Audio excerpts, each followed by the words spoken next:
電話都可以打下㗎嘛，你連電話都冇打。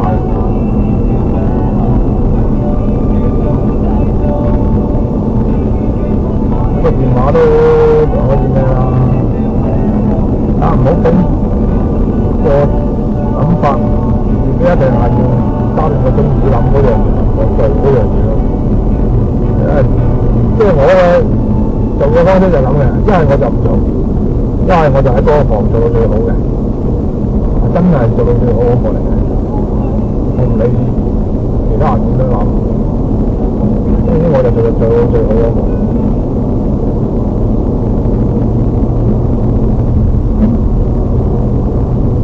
我係做身邊行啊，都係有頭嚟。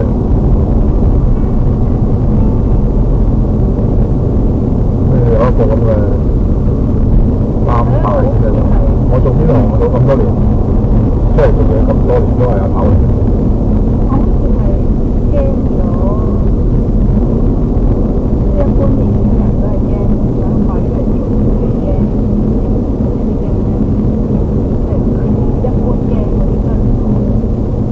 想快出嚟就怕生啲啊嘛，但係我又唔係講驚辛苦咯，但係我又唔想話讀書啦、讀書啦、讀到都讀完都係好嘅嗰啲。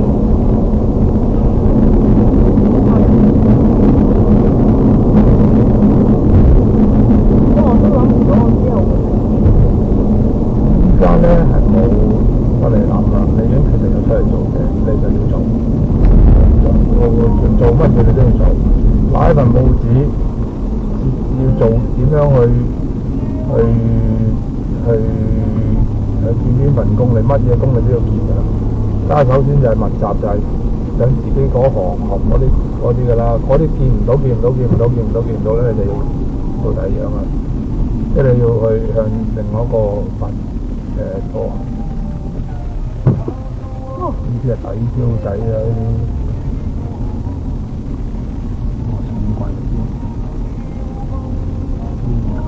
嗰日我屯門翻屋企咧，屯門搭翻轉翻先見到你影嚟，你花樓都見到我哋啲車咯，8部喺街度走，點會見唔到嘅？